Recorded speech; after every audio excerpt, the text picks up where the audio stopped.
Welcome back. Let's talk about the built-in commands. So these are the ones that ship with Claude Code. So when you install Claude Code, you have access to all of these standard commands off the bat. And then later on, you get to create custom commands if you want. I've created a few for you, and you will probably go on and build your own. We'll talk about that in the next lesson. Here are the main ones that I think are useful for you to know about when you're getting started. Yes, there are lots and lots more. If you want the full list, you can use /help to get the full list of all of them. By the way, just a quick note, it will depend a little bit on where you are using Claude Code. If you use it like I do in the terminal, then all of this will work. If you use the VS Code extension, which is the slightly nicer looking version of Claude Code, you're probably starting that by clicking on the little Claude icon up in the top right of the window. If that's how you start each Claude Code session, they look very, very similar, but they are quite different under the hood. The VS Code extension just doesn't quite have the power. You can't access all of the commands. And you'll also find it's a little menu. There's a little / command underneath where you type. You probably need to click that to see the list of commands, but even then, not all of the commands are there. So just a little note on that. If you're using the terminal version, like we talked about before, don't worry, you have access to everything. The main ones that you need to worry about for now, /login. So when you first install Claude Code, you have the option of either using your Anthropic subscription. Remember, I've said start with a pro subscription. I think it's $17 a month, at least at the time of recording. If you then keep running out of limits, you're using it so much, you're getting hopefully loads of value out of it, that you keep running out of usage and you see a message saying like this, you've no more usage until 2 p.m. this afternoon. And now you have to go for a walk for 2.5 hours because you've used it too much. Once you start seeing that message often, then you want to think about upgrading to the $100 a month max plan subscription. That may sound a lot for a bit of software, but if you're using it that much, you should be getting way, way more value out of it than $100 a month. For me, I feel like it's the equivalent of about 50 grand a month in terms of the value that I get of my alternative of hiring 6 or 7 people that I would need to get the same amount of work done that I'm doing with a max plan. So the ROI is off the charts. Okay, moving on. Clear. This is probably going to be the one you use the most day in, day out. We've talked before about the context window. Remember this sort of container that fills up from the top down? Every turn in the conversation is filling up more and more and more of that context window. When you have a new task or a new question or a new conversation that you want to start with Claude, start by typing /clear. Clear out the context window, start a new, fresh conversation. 2 big benefits. One is you now have more room for your conversation. If you're trying to squeeze in a conversation with this little bit of context window left, you're not going to be able to have as long or as good of a conversation.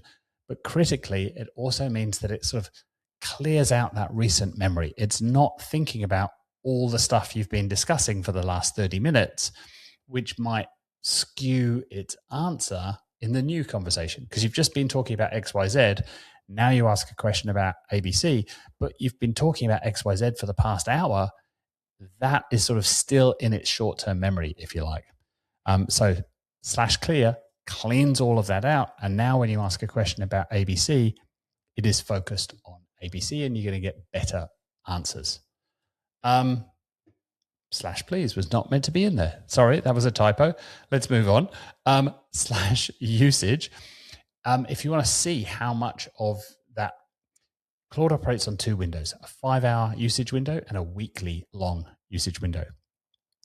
Assuming that you up here chose your Anthropic subscription and you do not choose, please do not choose the API option. You will spend at least 10 times as much money if you choose the API option.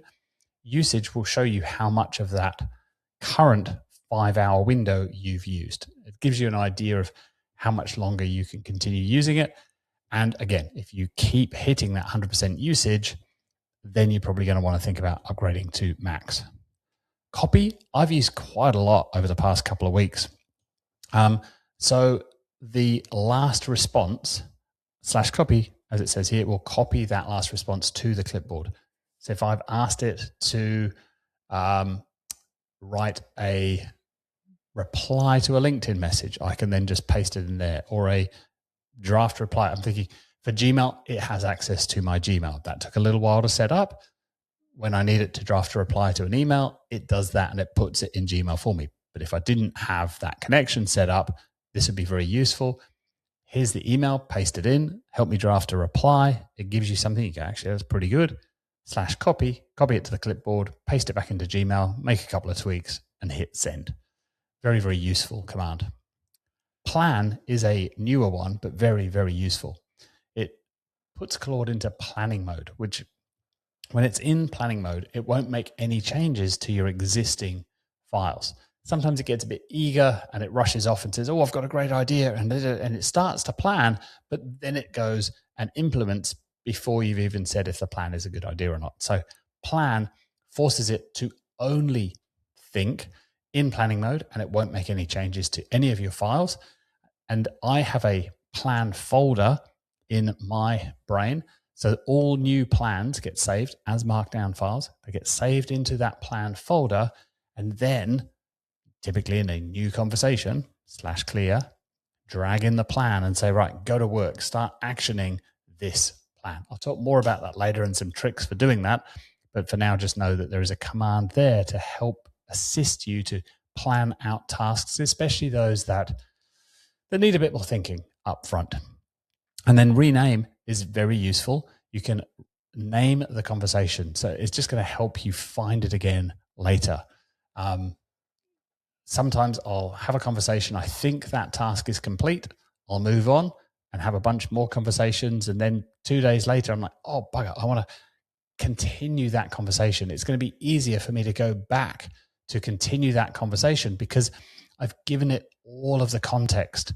All of that information it needed to give me a really good answer was already loaded into that conversation. If I start a new conversation, I'm going to have to go find those files, drag them in, and give it all of that context. If I've used rename, which I usually do, I can now use another command, which isn't on here, but I'll tell you anyway, /resume, and I can /resume, and now I can find that old conversation much, much more easily because I've given it a name.